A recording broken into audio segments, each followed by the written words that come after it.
Thank you, Co-Chair, Chairman PD. The next item on the agenda is the approval of the minutes of the previous meeting. Do I hear a motion for the dispense? Mr. Chair, Yes, Chairman Akop.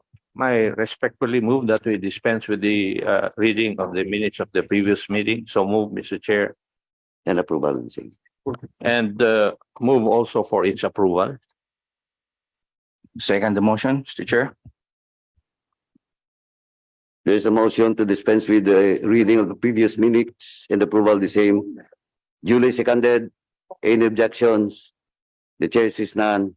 The motion is carried. There is only 1 minute.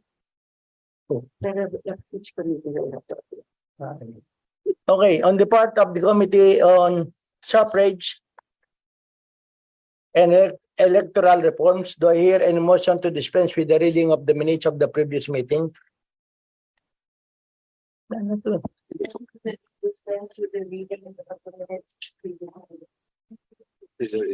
There being a motion to dispense with the reading of the minutes of the previous meeting, and considering that there is no objection, the same is hereby approved.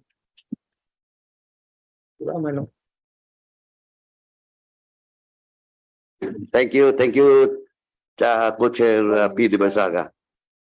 Comsec, please acknowledge all the members present physically and via Zoom. Yes, Mr. Chair. We would like to acknowledge and recognize Deputy Speaker Camille A. Villar, Lone District, Las Piñas City, the Honorable Romeo M. Acop, 2nd District, Antipolo City, the Honorable Roel Peter Gonzaga, 2nd District, Davao de Oro, and our newest member who was elected May 29, the Honorable Joseph Jojo Lara, 3rd District, Cagayan. We would also like to recognize and welcome the Honorable Edsel C. Lagman, 1st District, Albay. Your Honor, joining us via Zoom, remotely via Zoom, are the following. The Honorable Sergio Dagook, the Honorable Dale B. Corvera, Honorable Keith Mika Tan, the Honorable Sonny Lagon, Honorable Raul Angelo Bongalon, Honorable Edvic Yap, and the Honorable Zaldi S. Villa. That's all. Mr. Chair. Mr. Chair. Yes, those in the Zoom. Yes. Christian Onabia, Mr. Chair, present. Thank you, Mr. Chair. Duly noted. Comsec. The COMSEC is hereby directed to recognize the members of our committee who are present for today's meeting. Thank you, sir. On the part of the Committee on Suffrage and Electoral Reforms, we would like to recognize the following members.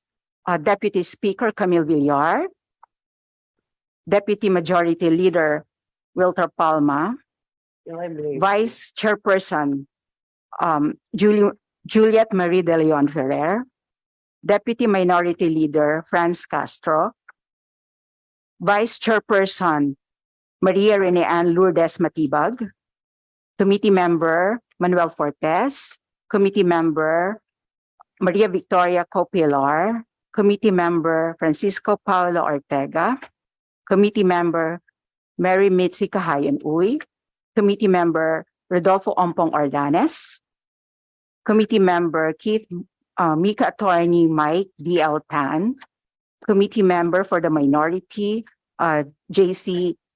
Jonathan Clement Abalos, and Committee Vice Chairperson Brixie May Cardena. That's all, Your Chair. Thank you, Comsec. Before we proceed to the next item on the agenda, we acknowledge the presence of Congresswoman Franz Castro of ACT Teachers Party List. Thank you, ma'am, for coming. Anyway, Comsec, please introduce our resource person.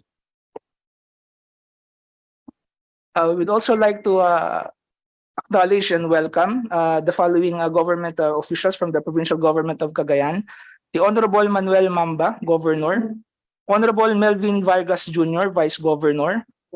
Attorney Maria Rosario Mamba Villaflor, Provincial Administrator. Mila Q. Malyonga, Provincial Treasurer, Dr. Perlita Lucia Mabasa, Provincial Agriculturist, Mr. Reynald Ramirez, Provincial Budget Officer, Helen Donato, Provincial Social Welfare Development Officer, Mr. Rogelio Sending, OIC Public Information Office, Mr. Catalino Arugay, Provincial Warden, Dr. Carlos Cortina III, Provincial Health Office, Attorney Rogelio Talipig, Provincial Legal Officer, Patria Giren, Accountant 4, Vita Vergara, Treasurer's Office, Maria Anita Obispo, Treasurer's Office, Rosario Mandak, Treasurer's Office, Maritel Bautista, Treasurer's Office, Daisy Bagisi, Treasurer's Office, Christine Reyes, Treasurer's Office, Amelia Manalo, Treasurer's Office, Heclio Dumapal, Treasurer's Office, Rosel Bungkad, Treasurer's Office, Hector Cortez, from the Commission on Audit, Hector L. Cortez, OIC Director 4, Carl Eric Reyes, Audit Team Leader, Rita R. Pablo, Supervising Auditor, Nadia Lynn Kamakam, Division Chief, Fraud Audit, Frederick Barillo, Division Chief, Legal, and from the Commission on Elections, Attorney Topisto Elnas Jr., Executive Director, and we also have the Deputy Executive Director for Operations, Attorney Rafael B. Olano. From the Commission on Elections, Attorney Julius Torres, Regional Election Director, Attorney Roseanne B. De La Cruz, Attorney 6 Law Department, Attorney Maria Annette Rivera, Office of the COMELEC Chairman, Attorney Franeta Faye Sanglay, Office of the COMELEC Chairman, Attorney Joan Christine Saribong, Office of the COMELEC Chairman, Attorney Aura Abigail Fernando, Office of the COMELEC Chairman, and from the DBM we have Ludivina Potot, Assistant Regional Director, Macario Gumabay Jr., Chief Budget and Management Specialist, Angelica Grace Tubangkura, Budget and Management Specialist, Perpetual Judea Quezon, Chief Budget Management Specialist, and Miss Marie Cris Montilla, the Station Manager, Bombo Radio, Tugigaraw. Welcome po. Thank you, Comsec. Before I give my opening remarks, I wish to draw your attention to the appeal made by Ms.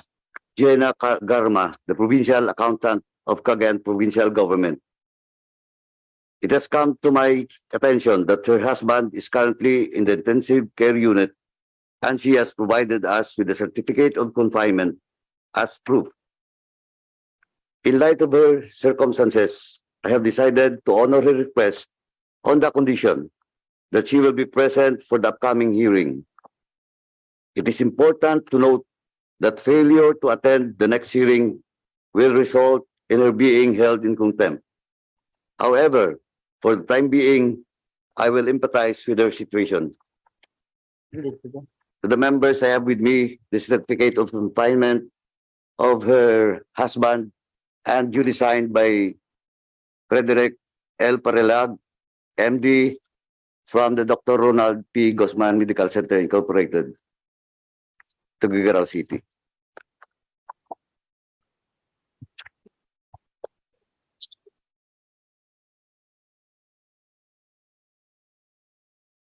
Ladies and gentlemen, good morning once again. At the outset, allow me to express my heartfelt thanks to each of our resource speakers from the provincial government of Cagayan for graciously heeding the invitation, as well as the subpoena ad testificandum issued by our two committees last hearing.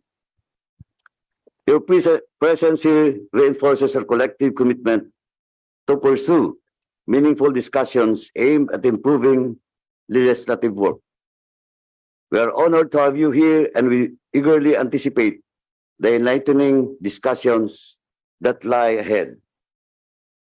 Last May 23, 2023, we conducted the first joint hearing of the Committee on Public Accounts and Committee on Suffrage and Electoral Reforms on House Resolution urging the COA, on House Resolution 145, urging the COA to conduct a special and off-road audit on the provincial government of Cagayan during the campaign period of May 2022 elections, and House Resolution 146, calling for an inquiry into the inaction of the COMELEC regarding the open and massive distribution of cash and other forms of assistance to registered voters and barangays in Cagayan during the prohibited period of May 2022 elections.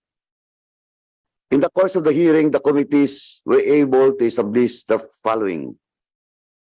The COA through Mr. Carl Eric Reyes, the audit team leader for Cagayan province, confirmed that numerous cash advances were granted to 14 employees of the provincial government of Cagayan, amounting to a staggering 806,000 pesos.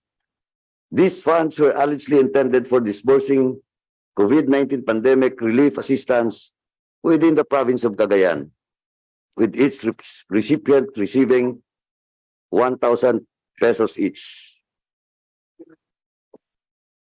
He disclosed that the cash advances were issued from April 28, 2022 to May 6, 2022.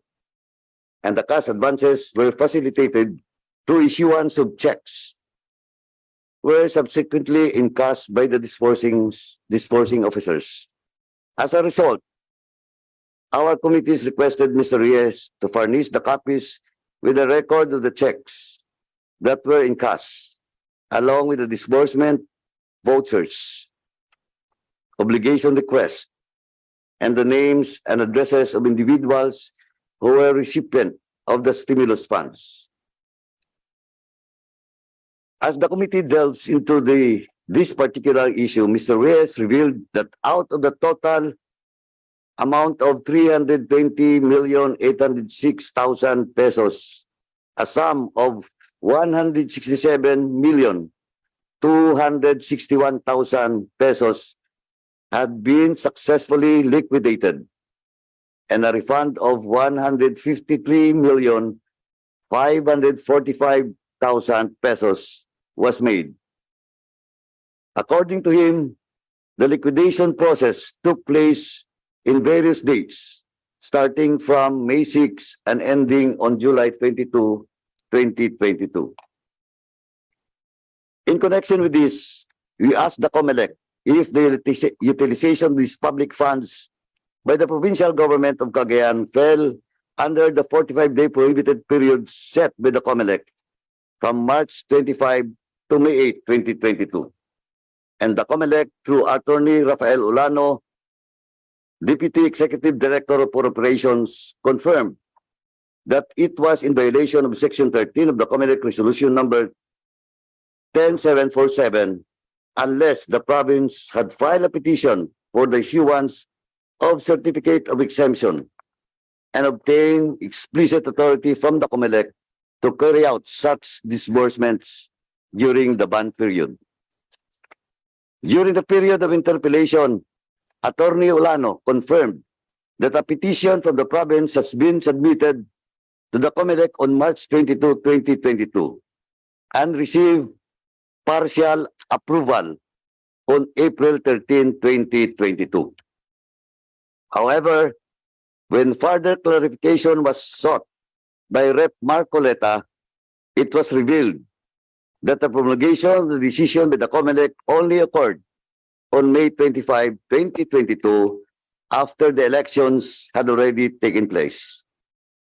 Attorney Ulano agreed with the conclusion of the members that the effectivity of the approval by the COMELEC could only take effect on the day of its promulgation. Accordingly, any distribution of public funds made by the provincial government of Cagayan within the 45-day prohibited period was without legal basis and outright illegal. Likewise, the committees also inquired whether the disbursement of the subject amount is done in accordance with the existing guidelines and circulars by the concerned agencies of the government. After the first hearing, we found it distressing that some of our resource persons were not even familiar of the contents